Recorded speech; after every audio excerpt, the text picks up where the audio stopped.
And with that, we'll send you up to the Pacific Northwest and CenturyLink Field in Seattle, home of the 12. As we'll welcome in our broadcast team of Brandon Godden and Charles Davis. All right, Larry, thank you. We are in the Pacific Northwest as we get set for football at CenturyLink Field here in Seattle. Straight ahead, a rematch of Super Bowl 48, and it should be a good one, between the Denver Broncos and the Seattle Seahawks. And hello again, everybody. With Charles Davis, I'm Brandon Godden here in the booth. And, Chuck, you take a look at this matchup. I don't know if it's going to be one in the trenches from the quarterbacks out, whatever. It's going to be a good game. Oh, without a doubt. I can't wait to see the big fellas have an impact. We're always spotlighting those wide receivers and quarterbacks and running backs and even the defensive backs. But the big guys, I can't wait to see which one tilts the balance for their team. Here we go in a rematch of Super Bowl 48. The Seahawks and Broncos are underway. That's fielded in the end zone. And no run back here. This will be a touchback, and it comes out to the 25-yard line. And trotting out of the field now, Mark Sanchez, the 8th-year man out of USC. And Mark Sanchez has had success in this league. His first 2 years, he took the Jets to the AFC title game. He has had his moments. If he takes care of the football, he could have some more.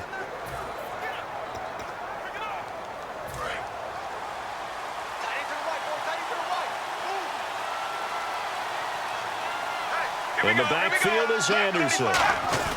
And he'll get it up the middle. And he is going to lose yardage here. That's going to go as a loss of 2, and it'll be second down. And the offense there, the O-line, everybody really on offense, they were just manhandled at the point of attack. Yeah, you could pretty much call them all out, couldn't you? Almost by name, right? That was a very tough sequence for the offensive line. But how about that defensive front creating a new line of scrimmage and creating a lost yardage possibility? On second down, here's Sanchez. He throws and he hits the slant route to Thomas. It's a gain of 5 on the play, and just like that, it's third down. The offensive lineup now, and the guy we highlight, Emmanuel Sanders. You can use him in any spot as a wide receiver. In the slot, out wide, it doesn't matter. He just makes plays.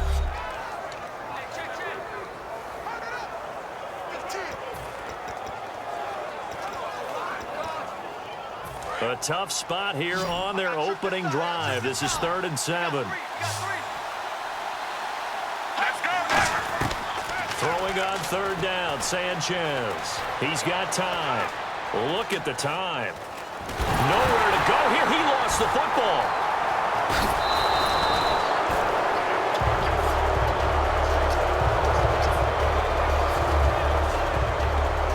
On plays like this where the ball comes free, it's often unusual for the team that lost it to get it back, because this is the quarterback. The ball gets away from him. Everyone else is trying to execute what they're supposed to do on offense. They're usually looking in the other direction, downfield, or have moved away from him. In this case, though, a teammate is able to come up with the ball. So on 4th down, Britton Colquitt on to punt. Back deep for the Seahawks, the All-Pro returner from 2015, Tyler Lockett.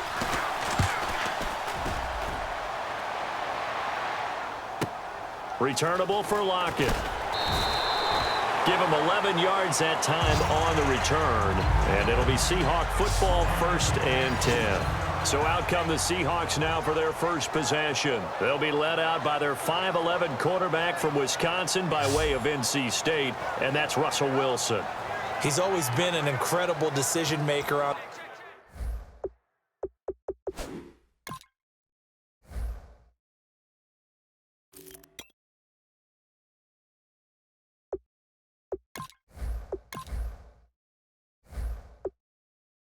the field. Takes care of the ball really well, puts his team in the right positions, makes sure the play calls are accurate. Also was a minor league baseball player. Didn't hit very well there. I think he made a great career choice picking football. Here's Thomas Rawls with his first carry. And he'll be tackled at about the 35. Just what you want on a first down run. Call it 8 yards, and it's 2nd and 2. And Charles, for Thomas Rawls, of course, coming off the dislocated ankle, do they ease him back in? What do you think? I think that they do because they have another option now.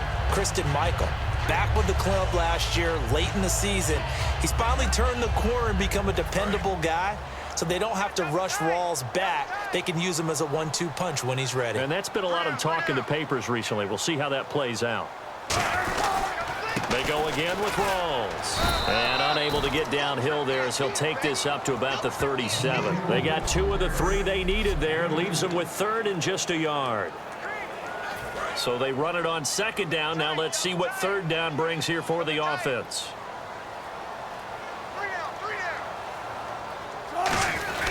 They run with a power back. Rawls. And he's got the first before he's brought down at the 39-yard line. So not much to speak of scoring-wise in this first quarter of play. Alongside my broadcast partner, Charles Davis, Brandon Gaudin hits the Seahawks with a football to begin quarter number 2. And they've got it here with a first down.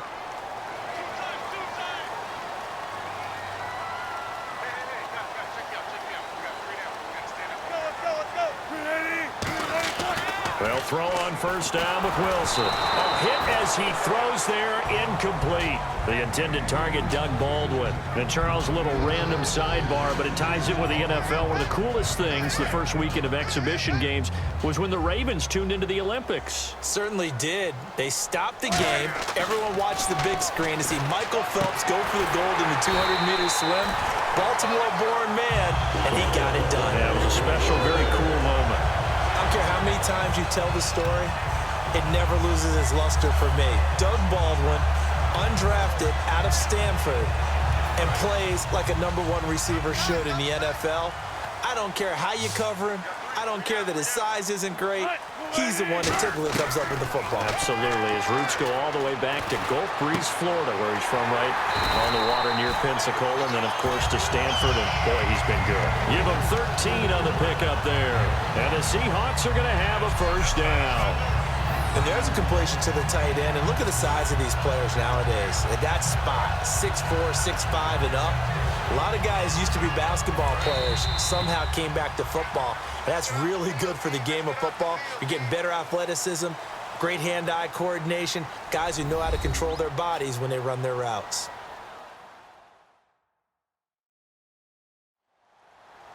A reminder, coming up at halftime, we'll check in with Larry Ridley for highlights and analysis of our first half of play. Not too many highlights yet, at least in terms of scoring plays, that is. Yeah, but hang in there. We might get something in these last 2 minutes.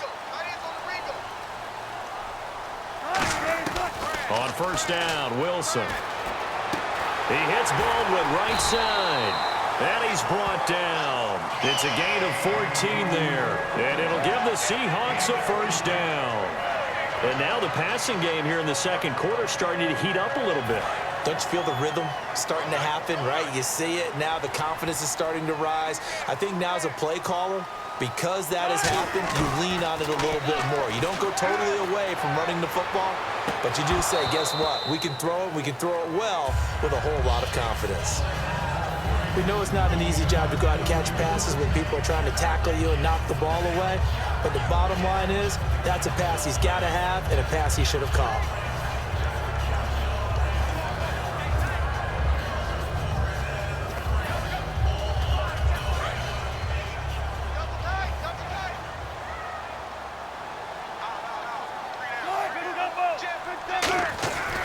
On second down, Rawls. 18 yards there, and it'll be a first and goal. The emergence of Thomas Rawls out of Central Michigan, chalk one up for the scouting department of the Seattle Seahawks. Yeah, absolutely. I mean, last year averaged 5.6 yards per attempt. Most in the NFL, of course, City had that nasty ankle injury. Well, he's back healthy and looking like the Thomas Rawls we saw in 2015. Now, this will be the 9th play on this drive.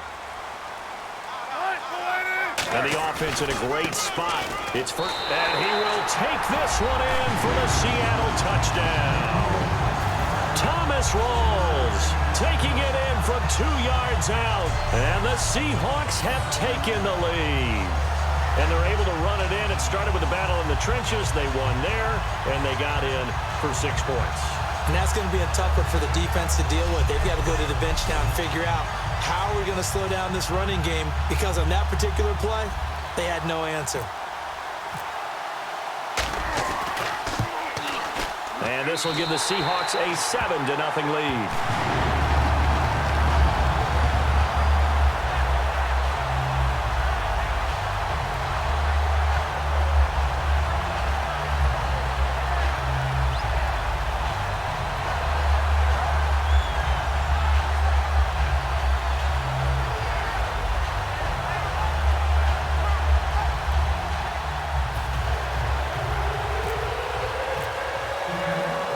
Now to send this one away following the score. That'll be taken in the end zone. And no run back here. This will be a touchback, and it comes out to the 25-yard line. And Denver getting set to take the field. And the first drive, 3 and out. Second possession, see if they can get a little momentum. And oftentimes that first drive is just a feeling out process. You have some plays that you've got called and you want to see how defense reacts. It may not go terrific on the first one. Now they're ready to go. They've kind of got to look at them, got a sense. Let's see if they open things up a little bit. See if they open things up. Let's see what the defense does here, too, after a good stop.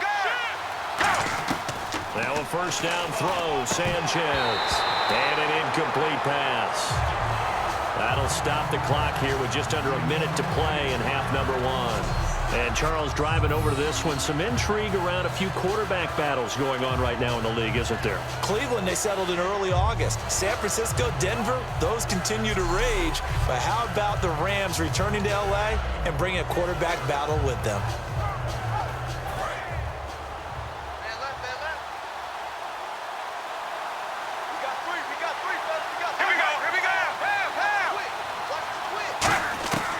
Second and 10, Sanchez.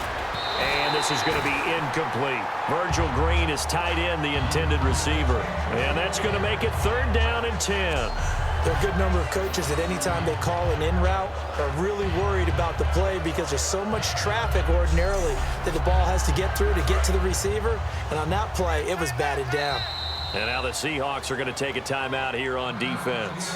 It's just their first, so they'll have 2 remaining here before we get to halftime.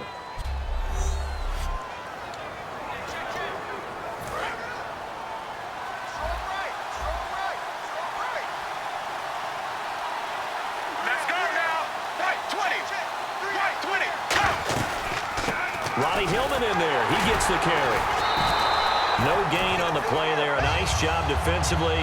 And it likely forces a punt situation on 4th. One of the things I love about this game is there's a match of wits throughout the game. Who's going to get the advantage? Who's going to catch someone off guard? I feel like the offense thought they might catch the defense off balance with that play call, but unfortunately, that didn't work for them.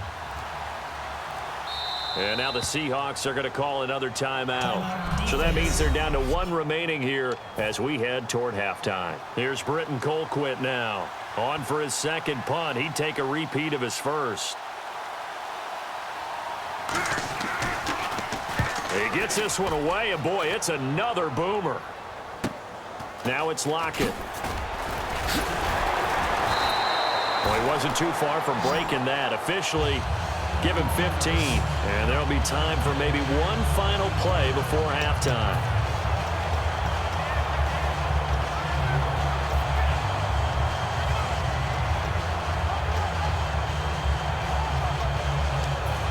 And unless this is a quick incompletion, this is likely the last play here of this first half. The drive begins with a run by Rawls. So we've reached halftime with just the lone touchdown here. 7-0 is our score. As we send you cross-country to our EA Sports Studios in Orlando with our halftime report, here's Larry Ridley. Thanks, Brandon, and welcome to the EA Halftime Report. I'm Larry Ridley. Let's take a look back at the first half. Both the Seahawks and the Broncos have not had the best success throwing the football. It's a passing league, but these defenses have mostly been able to contain that today. All right, let's roll the highlights. Broncos have it midway through 1. Chancellor's got the sack here. Well, that came a little abruptly here. Still working on my apple up in the booth. Hang on here. Let me spit this out. And we can get to the third quarter now. Tyler Lockett now with a return. And he'll take it up past the 25 to the 26-yard line. The Seahawks offense now, they get ready to head back onto the field. They have the lead. Now they'll be looking to extend that lead. And this is where I enjoy talking about one of my favorite subjects, tendency breakers, or counters as I also like to call them. You've done things in a certain way in the first half, and they've had the ability to see what you've done. They're going to make their adjustments. So guess what? You adjust yourself and try and stay ahead of the pace because you are looking for some separation in this ball game. The adjustment to the adjustment. Without a doubt. Show them one thing, hit them with something else. They got 29 yards that time. And good to see Jimmy back out there moving okay after the ruptured patella in Week 12 last year. You've dealt with that injury, haven't you? I have, and let me tell you, you know that expression, I feel your pain? I felt Jimmy's when it happened. Now, mine didn't happen quite the same way his did. His happened in the line of duty. He was playing in a game. For me, I was just coaching. And went up to try and catch a pass. Poof. I think for me, it was just mainly age. For him, he was actually playing. But good to see him back out there healthy. Here's Wilson being chased out left. And he's got some space here. Give him 10 yards on that one, and that'll earn him a fresh set of downs.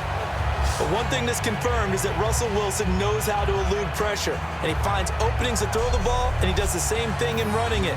He lost about 300 yards from last season in his rushing total, but I think that's a good thing. People respect his running ability so much, it's opening up pass lanes for his team.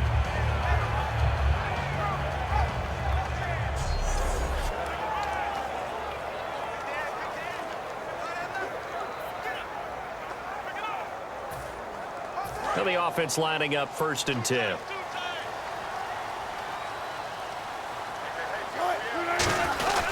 Another run, but this time it's Rawls. And a solid run down inside the 30. And here we get a look at Stewart down on the ground still. Hope this isn't anything serious. While the training staff takes a peek, we'll take a break.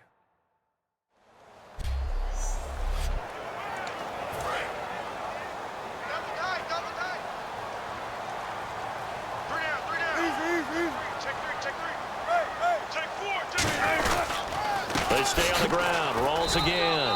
And this time not as successful as he'll get back to the line of scrimmage and no more. And the offense moving quickly to the line.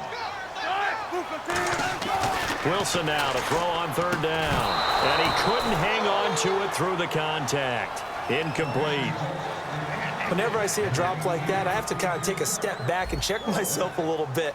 So used to seeing those big guys make big-time spectacular plays that when they drop one, I have to remind myself, we ask a lot out of these guys. Block and catch the football, not easily done in today's NFL. And his kick is good. Not by much. It was leaking oil in the end, but he tucks it in the bottom right corner. And the lead moves to 10-zip. So put another 3 on the board, and all things considered, a good opening drive here to begin the 3rd quarter. It sure was. I think as a head coach, you're happy to come out and put a little drive together, take the 3 points, and build on your lead. Now after the made field goal, Hauschka back out onto the field to kick it away. That'll be taken in the end zone. And he'll elect not to return this one, so they'll bring it out to the 25 on the touchback.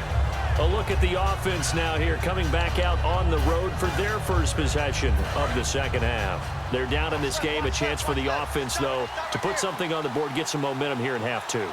Try and get things kick-started for them. And you know at the half, they discussed how they were going to get that done. This is where scripting comes into play a lot of the time. How many plays do you script coming out of the second? Most of the time in the first half, you're scripting 12 to 16. I think in the second half, you're really scripting more like 8 to 10. Kind of a starter or an opener, whatever terminology they use. Just something to get you off to a quick start. Offense looking to avoid a 3rd and long. It's 2nd and 10.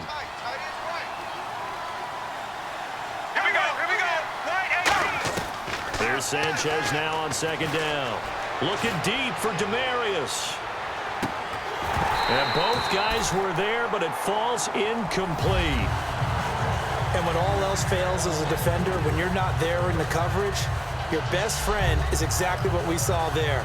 A big play shot taken by the offense. Unfortunately, it ended in a big drop.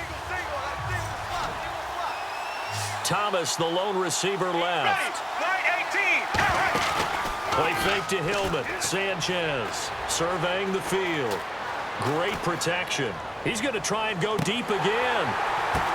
Into double coverage, and it's intercepted. Picked off by Brandon Browner. And he will return this one to the 30-yard line. Oh, and that's a nice job defensively to get a piece of the football. He's going to pop it into the air, and then it's the tip drill. And good concentration by him to react to it and pull in the interception.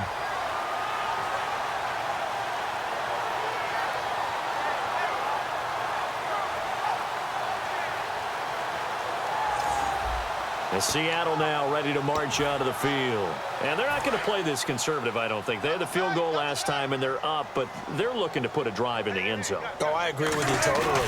No one goes out on the field and says, all right, let's just settle for 3, except in certain situations, trying to ice a game, that sort of deal. Most of the time, it's end zone, and that's what you're thinking, and I believe that's exactly what they're thinking as they begin this one. Yeah, no quarterback ever goes out there saying, hey, let's get 3, right? Not one that I've ever met. And he'll be taken down, but not before he gets into enemy territory.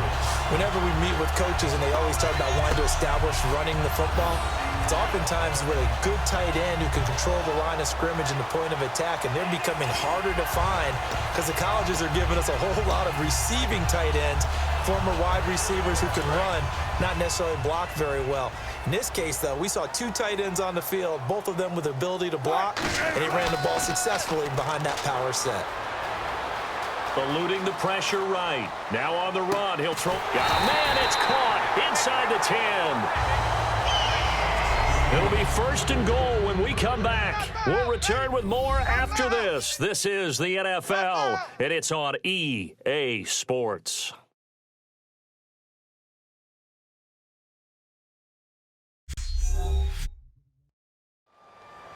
Back now in Seattle, Washington. It's the Seahawks with the possession. They also have the lead here as we get set for the 4th and final quarter. So after that big play, let's see if they can catch their defense maybe on their heels. To throw is Wilson. A strong running. He couldn't quite hold it. Got hit. Ball pops out. Incomplete. Every time I see a hitch pattern dropped, I go back to the combine because there's a drill that they use all the time. It's called the gauntlet drill, where a receiver catches the ball and just works his way straight down the line and catches it from different sides. And the problem with that drill is that you don't actually have to secure the catch. You just kind of catch it, drop it immediately, and keep moving. And sometimes that shows up on plays like this. Good play there to step in and knock that one away by Chris Harris. Who said that he couldn't play in the NFL? Not me. Hey, not you. A lot of scouts did, a lot of people undrafted, and has turned himself into a Pro Bowl cornerback, one that really knows how to play the position. Now Wilson. Deep drop. Fighting him off. Just ran right through the trash. Losing 6 yards there to bring up 4th. I guess not content to get another 3 here late. They'll try to add 6 more as they go on 4th and goal. Here's Wilson. And intercepted. Maybe the turning point they need. And how about this? It's the other Brandon Marshall that picks it off.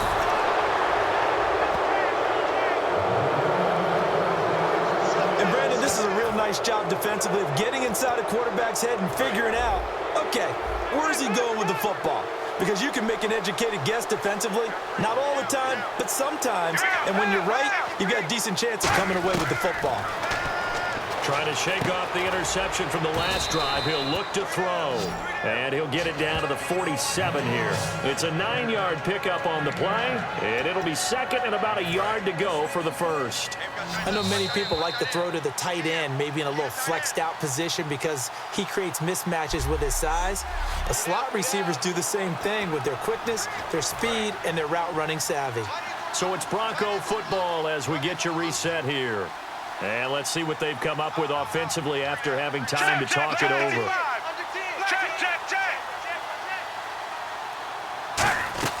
To throw on 2nd down is Sanchez.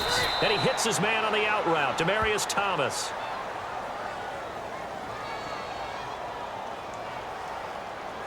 Holding, defense.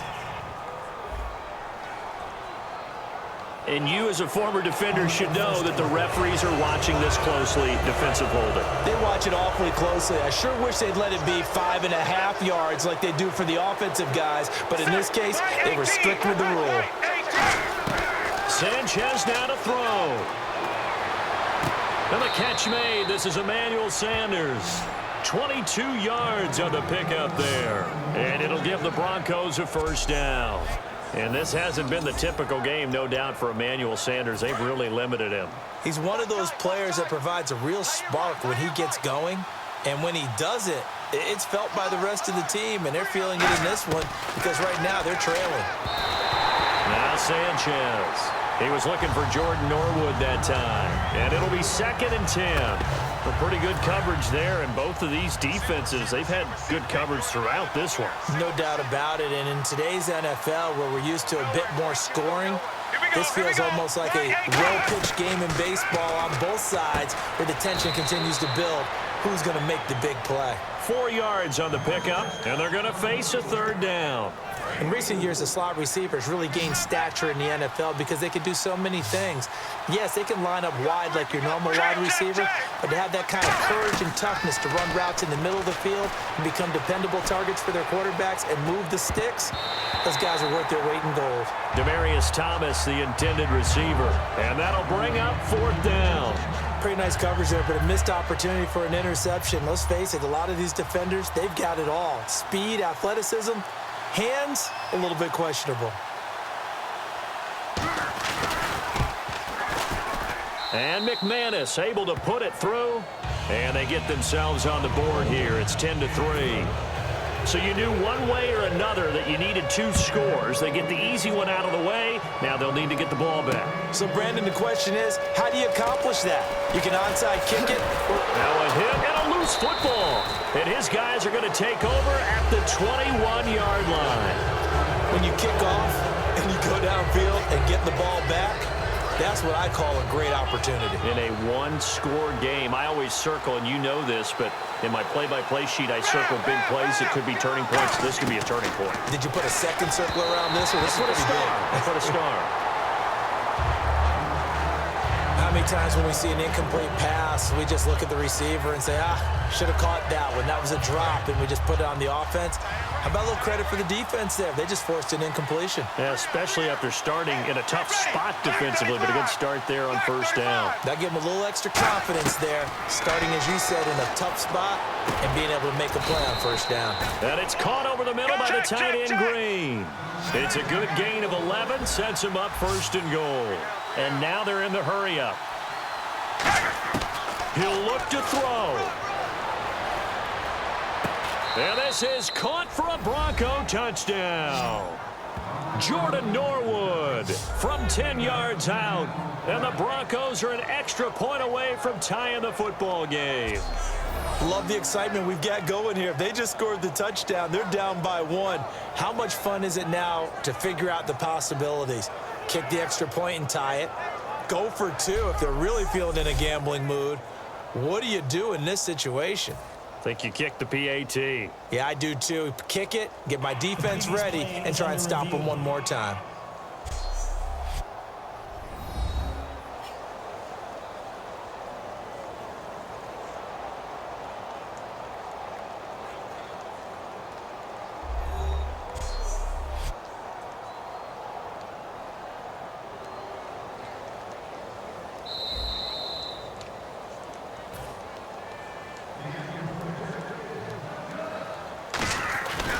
It took them an extra look, but they found out it is a touchdown indeed. The official says this one counts. Personal foul, roughing the kicker, defense. Oh, and you just can't do that. 15 yards on the roughing the kicker call. Absolutely inexcusable. The kicker's in a defenseless position, and he just gets taken out. And this will be a touchback as that sails over the end line.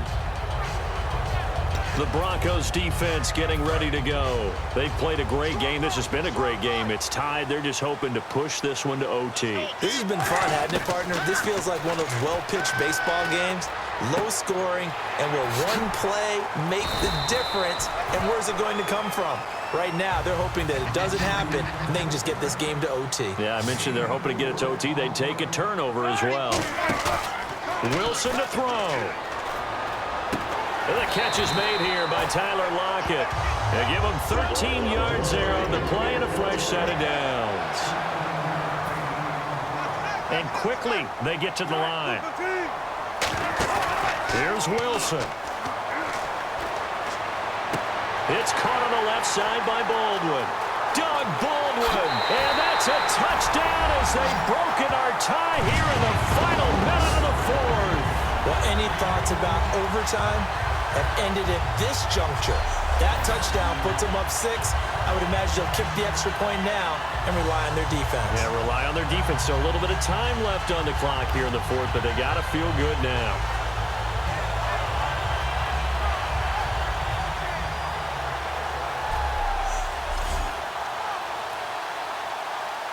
Here's Hauschka for the extra point. Now the Broncos are going to take a timeout. It's just their first. They've got 2 more to use here in the final stages.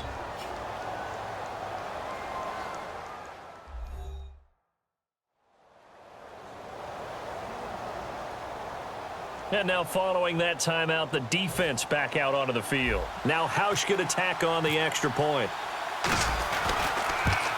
And it's no good. Well, that could be a critical miss here in a one-score game in the fourth.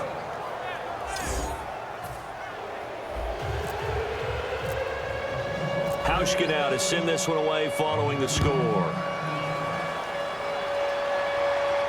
That's fielded in the end zone. And with time a factor here late, he'll just take a knee and they'll put it out to the 25. And Denver getting set to take the field. One possession game. Time very much a factor. How does the offense handle this situation? Well, in a lot of cases, they should be somewhat relaxed. And he lost the football, but this will get out of bounds, so possession will stay the same. I don't know about you, but I could hear and feel the sigh of relief all the way up here in our booth. That was palpable. The sideline, the friend there. No doubt about it. Ball goes over the sideline, able to retain possession, no turnover. I know his coaches are screaming, just hang on to the ball, man. And he can't get a throw away. He's taken down. Cliff Averill in there to take him down, and the clock will roll. Let's go. Check. Back to throw. And a diving grab. I think he got that, yes. 11 yards on the pickup, and they're going to have a third down. Come on out here. Come get some. Come get some. Come out here. Come get some. Check. They'll look to throw. Now a desperation throw deep downfield. And, a crusher there as it's intercepted. Picked off by the all-pro free safety, Earl Thomas. And that one, it's going to hurt big time. You're in the 2-minute drill trying to get your guys down the field, and it's looking like they're going to go up just short, as this is definitely not his best throw, and it'll wind up being intercepted.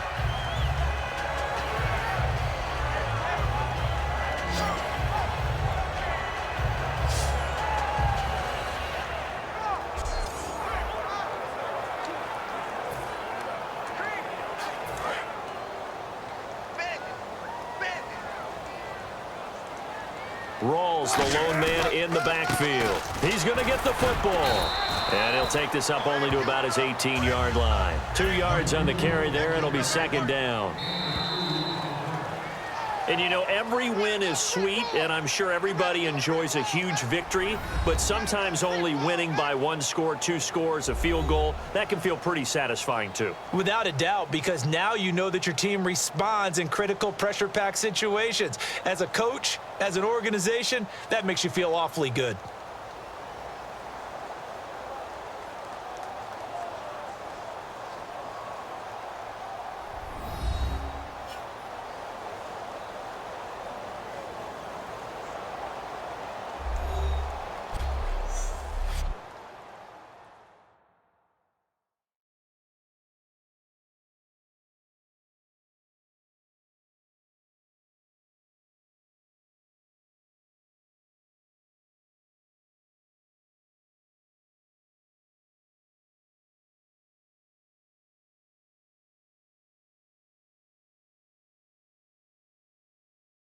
So that'll do it for us. For my partner, Charles